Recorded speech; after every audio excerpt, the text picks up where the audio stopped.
Hello students, कैसे हो आप सभी। तो आज हम डिस्कस करेंगे चैप्टर प्रोबेबिलिटी क्लास 11th की मिसलेनियस एक्सरसाइज का फर्स्ट क्वेश्चन। तो देख लेते हैं। A box contains 10 red marbles, 20 blue marbles and 30 green marbles and 5 marbles are drawn from the box. What is the probability that all will be blue? All will be blue की probability क्या होगी। तो देखो, एक standard तरीका है question को start करने से पहले मैं आपको बता दूं। देखो, प्रोबेबिलिटी हम कैसे भी निकाल सकते थे किसी भी एक इवेंट की। सिंपल फॉर्मूला रहता था favourable event divided by total number of events. लेकिन यहाँ पे ना इस बार क्या कर रहे हैं, वो एक या दो चीज नहीं कोई निकाल रहा, वो देखो पांच पांच मार्बल निकाल रहा है एक साथ। तो हमें ना ये सारी चीज कंसीडर करनी पड़ेगी। जैसे अगर मैं एक ही मार्बल निकालता तो मैं क्या करता, फेवरेबल केसेस 1 हो गया, total number of cases in सब मार्बल्स का प्लस करके 60 लिख देता और प्रोबेबिलिटी निकल जाती। लेकिन यहाँ पे ये सिचुएशन नहीं है, यहाँ पे 5 मार्बल्स निकाल रहा है। तो 5 मार्बल्स को मैं कितने नंबर ऑफ वेज में निकाल सकता हूँ। तो देखो, यहाँ पे जो टोटल केस बनेंगे, क्या बनेंगे, टोटल केस। टोटल केस बनेंगे total number of ways in which we can draw 5 marbles out of these all 60 marbles. तो टोटल केसेस कितने बनेंगे, पहले देख लेते हैं टोटल मार्बल कितने हैं। टोटल मार्बल प्लस कर लीजिए सब, 30 प्लस 20 प्लस 10, 60 मार्बल्स हैं टोटल। अब इन 60 मार्बल्स में से मैं 5 मार्बल्स निकालता हूं तो कितने नंबर ऑफ वेज में मैं निकाल सकता हूं, मतलब चूज कर रहा हूं मैं 5। तो कितने नंबर ऑफ वेज से निकाल सकता हूं, तो कॉम्बिनेशन लग जाएगा, C4 choose, C4 combination 60C5 लग जाएगा। कितना हो गया, 60C5। मतलब NCR का फॉर्मूला क्या होता है, मैं ये लिख देता हूं यहाँ पे, n factorial divided by n minus r factorial multiplied by r factorial. जहां पे n क्या है, टोटल चीज है हमारी जिसमें से चूज कर रहे हैं, और r जितने चूज कर रहे हैं वो है। तो यहाँ पे टोटल केसेस आपके कितने हो गए, 16C5। अब देख लेते हैं फर्स्ट क्वेश्चन में क्या पूछ रहा है। So he is asking that what is the probability that all will be blue. देखो, ऑल ब्लू जब होंगे जब हम 5 के 5 मार्बल्स को ओनली ब्लू मार्बल्स में से चूज करेंगे। तो देखो, चूज कितने में से करने, ब्लू में से करने, क्योंकि ब्लू की प्रोबेबिलिटी निकालनी है। तो प्रोबेबिलिटी ऑफ ब्लू मार्बल कितनी हो जाएगी, total number of ways in which we can draw only 5 blue marbles, only blue marbles. तो ब्लू मार्बल कितने, 20, क्योंकि एन तो टोटल होता है। अब कितने मार्बल निकालने, 5। तो ये हो गए फेवरेबल केसेस। ये आपका क्या हो गया, favourable cases divided by total number of cases, मैंने पहले ही निकाल दिया, 60C5। यही आपका क्या हो जाएगा, आंसर। आगे अगर आपको कैलकुलेट करना है तो इस फॉर्मूला का यूज करके कैलकुलेट कर सकते हो। एनसीईआरटी में यही आंसर है। नेक्स्ट पे चलते हैं, at least one will be green. At least one will be green का मतलब क्या है, at least one will be green. इसका क्या मीनिंग है कि देखो 5 मार्बल्स हैं, वन या तो 1 2 3 4 5 मार्बल्स हैं, मतलब कम से कम एक ग्रीन होना चाहिए, बाकी कुछ भी हो। तो एक ग्रीन हो, दो भी ग्रीन हो सकते हैं, तीन भी ग्रीन हो सकते हैं, चार भी ग्रीन हो सकते हैं, और पांचों के पांच भी ग्रीन हो सकते हैं। तो ये सारी कंडीशंस बनेंगी एटलीस्ट वन ग्रीन के लिए। तो इसको करने का सबसे अच्छा तरीका पता है क्या होता है, कौन सा केस फेवरेबल नहीं होगा सेकंड पार्ट के लिए। वो कह रहा है कि एक ग्रीन होना चाहिए। अगर मैं प्रोबेबिलिटी निकाल दूं, नॉट सिंगल ग्रीन, या फिर ऐसे लिख लो, नॉट चूजिंग एनी ग्रीन, कोई भी ग्रीन नहीं लेता मैं इसकी प्रोबेबिलिटी निकाल देता हूं। और हम जानते हैं कि टोटल प्रोबेबिलिटी कितनी होती है किसी भी इवेंट्स की, वो होती है 1। तो इसको मैं कैसे लिख सकता हूं, probability of happening in event will be equal to 1 minus probability of not happening of that event. तो प्रोबेबिलिटी ऑफ ए क्या हो गई आपकी, एटलीस्ट वन की, और उसमें से मैं माइनस कर देता हूं एक भी ग्रीन को चूज ना करने की वन में से, तो मेरी प्रोबेबिलिटी क्या आ जाएगी, एटलीस्ट वन की आ जाएगी। तो मैं नॉट चूजिंग ग्रीन की निकाल देता हूं पहले प्रोबेबिलिटी। तो फेवरेबल केसेस क्या होंगे, देखो ग्रीन चूज नहीं करना, ग्रीन के अलावा कितने मार्बल्स हैं, 10 एंड 20, 10 और 20 कितना हो गया, 30, तो 30 में से मैं क्या चूज कर लेता हूँ, 5 के 5 मार्बल्स चूज कर लेता हूँ। टोटल केसेस यही रहेगा 60C5। अब ये क्या है, एक भी ग्रीन ना होने की प्रोबेबिलिटी है, लेकिन मुझे क्या चाहिए, एटलीस्ट वन ग्रीन की। एटलीस्ट वन ग्रीन का मतलब या तो वन मार्बल ग्रीन हो, या टू हो, या थ्री हो, या फोर हो, या फाइव हो। तो मैंने नॉट चूजिंग की लगा दी, और इस नॉट चूजिंग को अगर मैं वन में से माइनस कर दूंगा, तो जो भी मेरे पास प्रोबेबिलिटी निकल के आएगी उसमें एटलीस्ट वन ग्रीन की प्रोबेबिलिटी होगी, इस फॉर्मूला का यूज करके। ए कॉम्प्लीमेंट बोलते हैं इसको, ए डैश को, जिसका मतलब होता है कि प्रोबेबिलिटी ऑफ इवेंट ए के ना होने की प्रोबेबिलिटी इसके अपोजिट होती है। तो probability of at least one green कितनी हो जाएगी, वन में से इसको माइनस कर देते हैं। ओके, 60C5, और यही आपका क्या हो जाएगा, आंसर हो जाएगा। चलते हैं नेक्स्ट क्वेश्चन पे। Four cards are drawn from a well shuffled deck of 52 cards. What is the probability of obtaining three diamond and one spade? देखो जब एंड आ जाए ना किसी भी क्वेश्चन में, तो इसका मतलब है जो इवेंट्स हैं वो मल्टीप्लाई से कनेक्ट होंगे। इसका मतलब क्या है, आइए समझा देता हूं कि क्या बोल रहा है। सबसे पहले देखो टोटल केसेस निकाल लो। टोटल केसेस कैसे निकलेंगे, पहले देखो कार्ड्स कितने, 52, लेकिन 52 टोटल केसेस नहीं होंगे। 52 टोटल केसेस नहीं होंगे, क्यों, क्योंकि हमें नंबर ऑफ वेज के टोटल केसेस निकालने हैं। नंबर ऑफ वेज कहां से आएगा, देखो फोर कार्ड सिलेक्ट करने 52 में से, 52 में से फोर कार्ड सिलेक्ट करने के लिए ये टोटल नंबर ऑफ वेज आएंगे, टोटल नंबर ऑफ वेज। इसलिए डायरेक्ट 52 नहीं लिख सकते, ठीक है, क्योंकि टोटल नंबर ऑफ वेज की ही प्रोबेबिलिटीज की बात चल रही है। ऊपर भी टोटल नंबर ऑफ वेज आएंगे फेवरेबल में, और नीचे भी टोटल नंबर ऑफ वेज आएंगे। ऊपर जो favourable total number of ways आएंगे, नीचे total number of favourable ways आएंगे। अब उसे कह रहा है कि 13 डायमंड और वन स्पेड। देखो डायमंड कितने होते हैं, 13, स्पेड कितने होते हैं, 13, एस कितने होते हैं, 13, क्लब कितने होते हैं, 13, और इन सबको प्लस कर देते हैं तो 52 आता है, जिस जो होता है total deck of 52 cards. Total 52 होते हैं।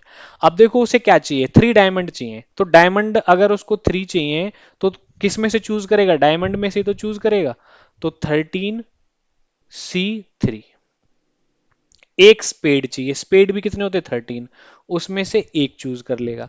और मैंने बोला था अगर एंड से कनेक्टेड हैं तो इनको मल्टीप्लाई में कर देंगे, और इनको मल्टीप्लाई में करते ही हमारे पास क्या आ जाएंगे, फेवरेबल केसेस।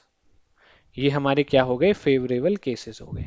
अब मल्टीप्लाई क्यों आता है, मल्टीप्लाई इसलिए आता है क्योंकि ये दोनों डिपेंडेंट इवेंट्स हैं, ये दोनों एक साथ हो रहे हैं। ऐसा नहीं है कि इसको अलग से कर लो और इसको अलग से, क्योंकि अगर आप इसको अलग से करोगे तो टोटल कार्ड तो तीन ही चूज करे आपने, करने कितने हैं, फोर। अगर इसको अलग से लिखोगे फेवरेबल केसेस, इसको लिखोगे ही नहीं, तो इसमें तो वन ही कार्ड चूज हुआ। So these two events are mutually dependent, इसलिए हम इनको मल्टीप्लाई से करेंगे, ऐसे भी समझ सकते हो। और दूसरा तरीका देखो, तीन कार्ड आपने यहाँ चूज करे, वन कार्ड यहाँ पे आपने चूज किया, तो टोटल कितने कार्ड चूज करे, फोर, और फोर कार्ड से आपको चूज करने हैं। और डिवाइडेड बाई प्रोबेबिलिटी के लिए कैसे निकालते हैं, probability of this event will be equal to favourable cases, और इसको ब्रैकेट में लिख लो नंबर ऑफ वेज भी, और नीचे क्या आ जाएगा, total number of veg, total number of veg. Total number of veg कितने आ जाएंगे, देखो 52 में से सिलेक्ट कर रहे हैं फोर कार्ड्स, तो ऐसे ये आ जाएंगे। ओके, तो इसको आप आगे लिख सकते हो, सॉल्व करके भी लिख सकते हो अगर सॉल्व करके लिखना है तो आपका जो आंसर आ जाएगा वो आ जाएगा 13C3 multiply by 13C1 divided by 52C4। कौन सा फॉर्मूला लगा के आप इसको सॉल्व कर सकते हो, एनसीआर वाला फॉर्मूला। एनसीआर वाला फॉर्मूला क्या बोलता है, NCR is equal to n factorial divided by n minus r factorial multiplied by r factorial। n क्या होता है, टोटल, और जो नीचे आर लिखा होता है कि जो आप जितना आप चूज कर रहे हो वो लिखा होता है। जैसे 13 कार्ड्स में से 3 चूज किए, 13 कार्ड्स में से 1 चूज किया, 52 कार्ड्स में से 4 चूज किया। ओके, तो यही आपका आंसर है। चलते हैं नेक्स्ट क्वेश्चन पे।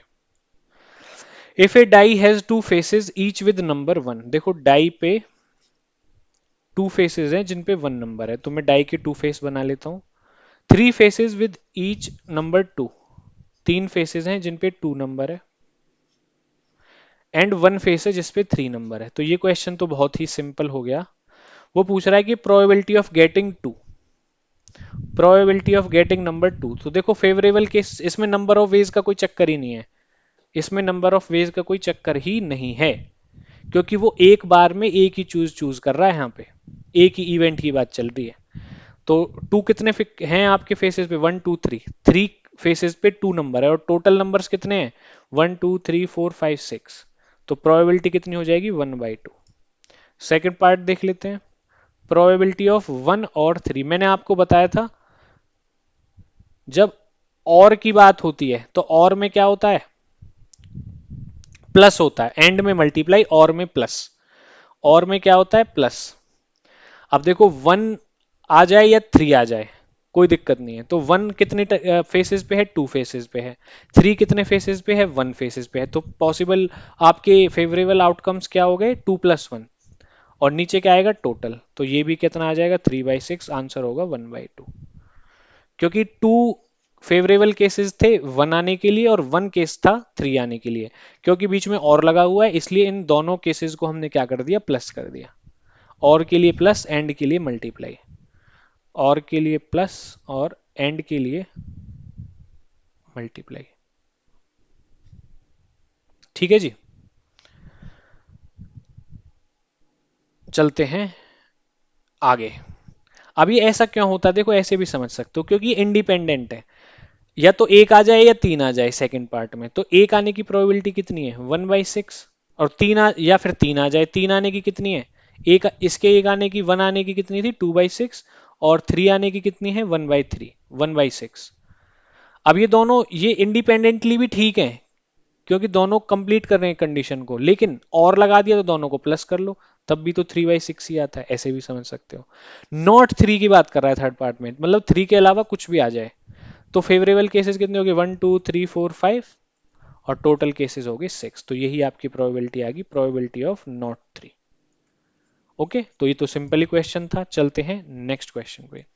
In a certain lottery 10,000 tickets are sold and 10 equal prizes are awarded. 10 equal prizes are awarded का मतलब पता है क्या है, कि 10 टिकट्स हैं जिन पे हमें क्या मिलेगा, रिवॉर्ड मिलेगा। और इससे ये पता चल गया कि 10,000 में से अगर मैं 10 टिकट्स हटा दूं तो 9,990 टिकट्स ऐसी हैं नो प्राइज वाली, no prize tickets, no prize tickets. तो इस बात से मुझे ये चीज तो पता चल गई।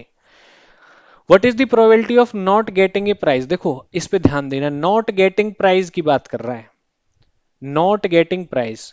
तो प्राइज मिल रहा था 10 टिकट्स पे, तो नॉट गेटिंग प्राइज वाला जो फील्ड हो गया हमारा, कौन सा केसेस कहां से बनाएंगे, तो इन्हीं में से तो बनाएंगे, क्योंकि हमें तो प्राइज जो है उसकी प्रोबेबिलिटी निकालनी नहीं है। किसकी प्रोबेबिलिटी निकालनी है, प्राइज ना मिलने की प्रोबेबिलिटी निकालनी है, प्राइज मिलने की प्रोबेबिलिटी नहीं निकालनी। तो देखो वो कह रहा है कि what is the probability of not getting a prize if you buy 1 ticket. देखो प्रोबेबिलिटी ऑफ देखो नॉट गेटिंग तो सब में ही है, तो नॉट गेटिंग नहीं लिखूंगा मैं, यहां पे लिख देता हूं probability of not getting prize after buying 1 ticket. अब देखो ध्यान से एक चीज समझनी पड़ेगी आपको, मैं नीचे लिख देता हूं इसको। तो सबसे पहली बात कि टोटल नंबर ऑफ केसेस क्या बनेंगे। पहली बात सुनो, केसेस टोटल वही बनेंगे जिस पे हमें काम करना है। किस पे काम करना है, नॉट गेटिंग प्राइस पे। ठीक है, तो नॉट गेटिंग प्राइस पे कितनी टिकट खरीदी उसने, 1 टिकट खरीदी। तो प्राइस नहीं कम मिलेगा, मतलब प्राइस कब नहीं मिलेगा, जब आप वो एक टिकट इन 10 में से चूज करोगे या फिर जब वो एक टिकट आप इनमें से चूज करोगे? ऑब्वियस सी बात है इसमें से चूज करेंगे, क्योंकि इन 10 टिकट्स में तो प्राइस मिल जाएगा और हमें प्रोबेबिलिटी निकालनी है प्राइस ना मिलने की। तो इनमें से चूज करेंगे कितनी टिकट? वन, क्योंकि वन की प्रोबेबिलिटी पूछ रहा है। तो फेवरेबल केसेस हमारे क्या हो जाएंगे? फेवरेबल केसेस कितने हो जाएंगे हमारे? ये हो जाएंगे 9990 में से एक टिकट चूज करना। ओके की रिपोर्ट। और टोटल केसेस कितने बन जाएंगे? टोटल केसेस ध्यान रखना, गलती से 10,000 ये मत लिख देना आप, खाली 10,000 नहीं होगा ये, डायरेक्ट 10,000 नहीं लिख सकते। क्यों? क्योंकि हमें नीचे लिखने हैं टोटल नंबर ऑफ वेज जो आपके पॉसिबल हैं। डायरेक्ट आप वो नहीं लिख सकते। देखो ऊपर भी नंबर ऑफ वेज लिखेंगे, नीचे नंबर ऑफ वेज लिखेंगे। तो कितने वे में आप टिकट सिलेक्ट कर सकते हो जब आप एक टिकट खरीद रहे हो, एक टिकट की बात कर रहे हो? तो total tickets divided by C, total tickets C1, मतलब 10,000 C1 आएगा। इसलिए 10,000 लिया, क्योंकि तो आप यहाँ पे तो आपको नीचे टोटल लेना है। अब इसको अगर आप आगे सॉल्व करोगे तो 9990 डिवाइडेड बाई 10,000 आ जाएगा। सॉल्व कर किया आपने आगे, तो ये आपका आंसर आ जाएगा फर्स्ट का। कहने का जो मेरा मोटिव था वो ये था कि नीचे आप 10,000 C1 लिखेंगे। क्यों? क्योंकि आप एक टिकट चूज कर रहे हैं। मतलब जितनी चीजें आप चूज कर रहे हैं ऊपर भी उतनी चीज लिखेंगे, और नीचे जितनी चीज ऊपर आप चूज कर रहे हैं उतनी ही आप लिखेंगे। मतलब ये चीज आपकी मैच होनी चाहिए। और इसका एग्जाम्पल आपको सेकंड पार्ट में मिल जाएगा। अब वो ये कह रहा है कि टू टिकट्स लेता है। तो देखो प्रोबेबिलिटी ऑफ टू टिकट्स वाला क्या आ जाएगा? नॉट अवॉर्डेड कितना आ जाएगा? फेवरेबल केसेस देखो, अब उसे किसकी प्रोबेबिलिटी निकालनी है? नॉट गेटिंग प्राइस की। जब वो दो टिकट लेता है तो वो दो टिकट वो 10 में से तो सिलेक्ट करेगा ही नहीं, क्योंकि 10 में सिलेक्ट करेगा तो रिवॉर्ड मिल जाएगा। उसे रिवॉर्ड ना मिलने की निकालनी है, तो इनमें से चूज करेगा जिसमें कोई प्राइस नहीं है। इसमें से दो टिकट चूज कर ली। कितनी टिकट चूज करी? टू। तो अब जो टोटल टिकट्स हैं उसमें से भी टू ही चूज करो, नीचे भी, क्योंकि जितनी ऊपर चूज होती हैं उतनी ही नीचे चूज होनी चाहिए। पीछे के क्वेश्चन में भी ये चीज मैं कंफर्म कर सकता हूं। यहां पे देखो कितनी चीज चूज हुई ऊपर न्यूमरेटर में? 3+1। नीचे भी कितनी थी? 4। 3+1 4, नीचे भी 4। ओके। तो ये चीज आपको ध्यान रखनी है। यहां पे देखो ऊपर भी 5 चूज हुई, नीचे भी 5 चूज हुई। ऊपर 5, नीचे 5। तो ये चीज हमेशा याद रखना कि खाल डायरेक्ट 10,000 लिख दो कभी, क्योंकि 10,000 टिकट्स हो जाएंगी नीचे डायरेक्ट, लेकिन हमें तो total possible number of veg लिखने हैं। और नंबर ऑफ वेज डिपेंड करते हैं कि कितनी चीज आप चूज कर रहे हो। अगर 3 टिकट चूज करता तो 10,000 C3 होते total number of possible ways. तो इसलिए C2 आएगा नीचे। तो इसको भी आप सॉल्व कर सकते हो आगे, फॉर्मूला पहले ही बता चुका हूं। अब 3 के लिए, अब देखो 10 टिकट्स, 10 की 10 टिकट्स। अब मैं डायरेक्ट लिख देता हूं, जिनमें से प्राइस नहीं मिलेगा उनमें से ही 10 टिकट चूज करेंगे, और नीचे भी क्या आ जाएगा? 10,000 C10। इसको आप आगे सॉल्व भी कर सकते हो करना चाहो तो। ओके, यही आपका आंसर हो जाएगा। कोशिश करिए बहुत अच्छे से आपको क्लैरिटी देने की। चलते हैं आगे। Out of 100 students, two sections of 40 and 60 are formed. If you and your friend are among 100 students, what is the probability that you both enter the same section? देखो अच्छा क्वेश्चन है। देखो टोटल स्टूडेंट कितने हैं, पहले total number of students लिख लेते हैं। 60 + 40 कितना हो गया? 100। अब देखो दो सेक्शन है, सेक्शन ए में 60 स्टूडेंट्स हैं और सेक्शन बी में मान लेते हैं कि 40 स्टूडेंट्स हैं। ठीक है, ऐसे दो सेक्शन मान लिए। अगर दोनों सेम सेक्शन से हैं, दोनों सेम सेक्शन से हैं, तो मान के चलो मैं पहले सेक्शन ए में जाता हूं, और कंडीशन ये है कि दोनों एक ही सेक्शन में से हैं।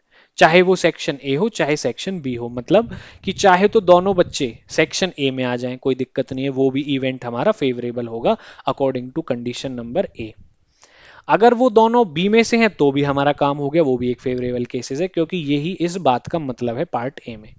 तो अगर ये इसमें से हैं 60 में से, तो दो बच्चे चूज करे सेक्शन ए में से और दोनों इसी में आ गए, तो 60 C2, एक तो ये कंडीशन बन गई। और टोटल केसेस कितने बनेंगे? Total number of students choose कितने कर रहे हैं? 2, तो 100 C2। तो या तो ये कंडीशन हो जाए, काम बन जाएगा मेरा। दूसरी कंडीशन क्या है भाई, ये तो मैंने सेक्शन ए के लिए बना दी, ऐसा भी तो हो सकता है कि दोनों बच्चे सेक्शन बी में हो, तो जब मैं इन सेक्शन बी के 40 स्टूडेंट्स में से चूज करूं तो इनमें दोनों बच्चे आ जाएं, टोटल नंबर ऑफ वो ही ये रहेगा। तो ये भी मेरी ट्रू है, ये भी मेरी ट्रू है, और इंडिपेंडेंटली भी ये दोनों ट्रू हैं।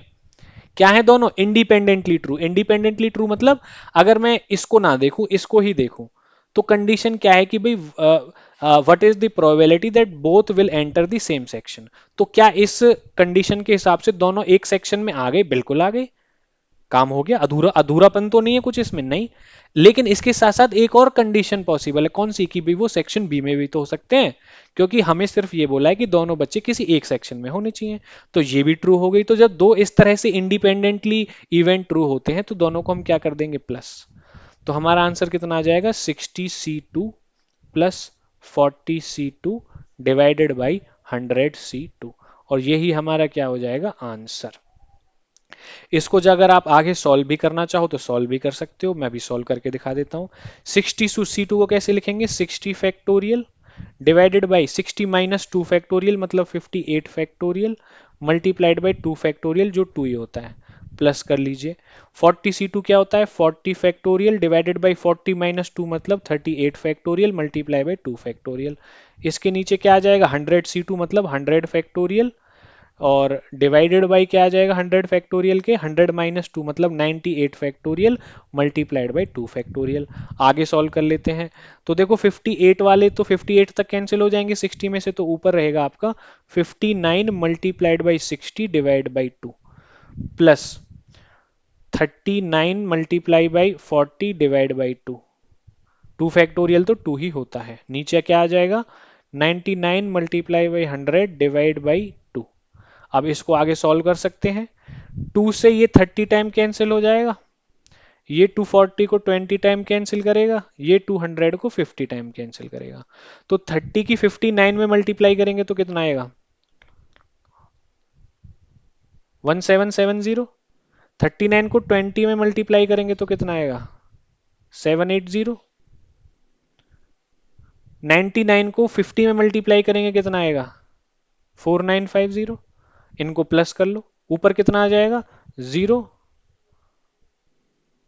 2550 डिवाइडेड बाई 4950, 0 से 0 कैंसिल, कितना आ गया? ऊपर लिख लेता हूं, 255 डिवाइडेड बाई 495, 5 से कैंसिल हो रहा है, अब 6 से कैंसिल हो रहा है, नहीं 6 से नहीं हो रहा, इसमें नीचे क्या आ जाएगा? ये 1 है ना, 1, हाँ अब जा रहा है 6 से। तो 3 3 जा 99 आएगा नीचे, 5 से 99 टाइम्स कैंसिल होगा। कितने टाइम कैंसिल होगा? 99 टाइम्स। ठीक है, अब 3 से 51 17 टाइम्स, और ये 33 टाइम्स। तो आपका आंसर कितना आ गया? 17/33। मतलब they both the students enter the same section, उसकी प्रोबेबिलिटी क्या है? ये हो जाएगी।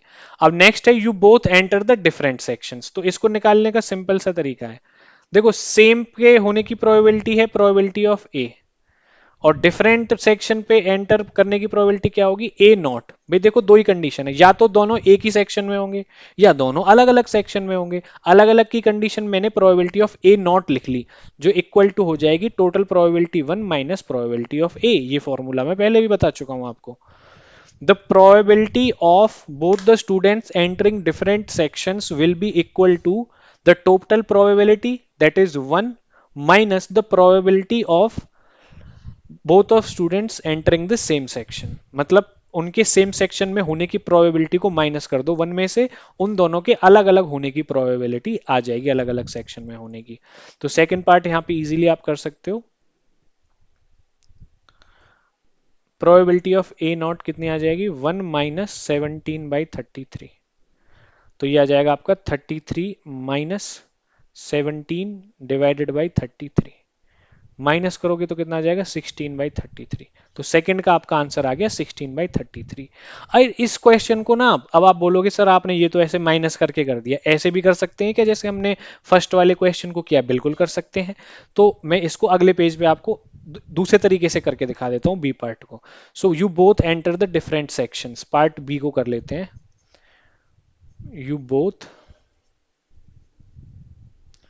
entered the different sections। देखो एक में 60 बच्चे हैं और दूसरे में 40 बच्चे हैं। अब देखो एक चीज समझनी पड़ेगी, यहाँ पे थोड़ा पीछे जाते हैं। यहाँ पे ये दोनों इवेंट कैसे थे, इंडिपेंडेंट, इसलिए इसमें प्लस लगा दिया। लेकिन अब जो मेरे इवेंट बनने वाले हैं वो डिपेंडेंट बनने वाले हैं। क्या बनने वाले हैं? डिपेंडेंट। इनमें कनेक्शन है। कनेक्शन कैसे है? देखो दोनों को डिफरेंट सेक्शन में रखना है। तो मैं पहले सेक्शन ए में गया और 60 बच्चों को में से मैंने चूज किया और चेक किया। आप ऐसे समझो 60 बच्चों में से मैंने चेक किया तो मुझे एक ही बच्चा मिला, क्योंकि कंडीशन यही कहती है कि एक सेक्शन में दो बच्चे नहीं हो सकते। तो जब एक बच्चा फर्स्ट सेक्शन में है तो दूसरे बच्चे में से अगर आप चेक करोगे तो एक बच्चा दूसरे सेक्शन में मिलेगा। तो और ये तो ए सेक्शन के लिए हो गया, ये बी सेक्शन के लिए हो गया। लेकिन एक चीज बताओ, अगर मैं बी सेक्शन की बात ही ना करूं तो क्या मेरा काम पूरा हो जाएगा? नहीं, क्योंकि बच्चे मुझे कहाँ सेट करने, कितने सेट करने? टू। तो यहाँ पे तो एक ही बच्चा सेट हो रहा है अभी, मेरा दूसरा बच्चा कहाँ गया? तो मुझे इसके साथ साथ ये बात भी करनी पड़ेगी। जैसे पिछले पार्ट में क्या था, यहाँ पे दोनों बच्चे मेरे एक ही सेक्शन में आ गए, काम कंप्लीट, काम अधूरा नहीं रहा। तो ये मेरा इंडिपेंडेंट बन गए दोनों, इसलिए प्लस किया। लेकिन यहाँ पे अगर मैं एक बच्चे की बात करता हूँ तो दूसरा बच्चा तो मैंने चेक ही नहीं किया, दूसरे बच्चे की तो बात ही नहीं हुई। तो ये दोनों इवेंट कैसे हैं? डिपेंडेंट हैं, एक तरीके से कनेक्टेड है। इन ऐसा नहीं कर सकते आप कि इसकी बात कर लो और इसकी बात ना करो, या इसकी कर लो इसकी ना करो। और टोटल केसेस तो मेरे वही रहेंगे, इसके यहाँ पे भी टोटल केसेस कितने रहेंगे? 100। कितने बच्चे चूज कर रहे हैं? 2, तो 100 C2, टोटल बच्चे 100 है। ये टोटल केसेस रहेंगे। अब देखो, अब मैं इसको पहले लिख लेता हूं। कैसे लिखूंगा मैं इसको? 60C1। अब ये इसके साथ बात हो रही है, दिस और दिस नहीं है, दिस एंड दिस है। तो एंड में हमारा क्या होता है? एंड में मैंने आपको पहले बताया था मल्टीप्लाई। कैसे बोलेंगे मैं बोल के बता देता हूं। प्रोबेबिलिटी निकाल रहे हैं दोनों बच्चों के अलग अलग सेक्शन में होने की। तो student A, one student is in section A and another student is in section B. तो ये स्टेटमेंट एंड से कनेक्टेड है, डिपेंडेंट है। तो 60C1 एक केस है, तो इसकी मल्टीप्लाई हो जाएगी 40C1 के साथ, और नीचे क्या रहेगा? 100C2। ये काम होना है इसमें। 60C1 कितना हो जाता है? 60C1 होगा 60, 40C1 होगा 40, और 100C2 को कैसे लिख सकते हो? 100, 100 factorial divided by 98 factorial multiply by 2 factorial. आगे सॉल्व कर लो, ऊपर 2400 आ जाएगा, नीचे कितना आ जाएगा?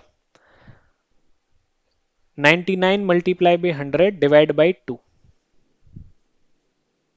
ओके, आगे चलते हैं। 2400 divided by 99 multiply by 50। Zero से ये जीरो कैंसिल, 5 से कैंसिल हो जाएगा ये। 5 4 जा 5, 8 जा 48/99। आगे सॉल्व कर सकते हैं। 3 1 जा 3, 3 6 जा 3 3 जा 3 3 जा, कितना आ गया? 16/33। This is the probability when two students are in different sections. और ये ही हमने इस मेथड से निकाली थी, जो कि एक शॉर्टकट मेथड हो जाता है। इसीलिए मैंने आपको ये बताया था। तो आई होप आपको ये समझ में आया होगा। तो जैसा कि आप देख रहे हैं कि हम कोशिश करते हैं कि best possible and easy way में हम आपको क्वेश्चंस का कॉन्सेप्ट और सॉल्यूशन प्रोवाइड करें। तो ऐसी ही इंटरेस्टिंग वीडियोस के लिए आप बने रहें हमारे साथ। इसमें हमने 5 क्वेश्चंस कंप्लीट किए हैं, 1 2 3 4 5। ओके, और नेक्स्ट क्लास में हम क्वेश्चन नंबर 6 से डिस्कस करेंगे। वीडियो अच्छी लगी तो चैनल को सब्सक्राइब कर लीजिए, वीडियो को लाइक कर दीजिए इंटरेस्टिंग सॉल्यूशंस के साथ, और हाँ, अपने पढ़ने वाले फ्रेंड्स के साथ जरूर शेयर करना। मिलते हैं आपसे नेक्स्ट वीडियो में।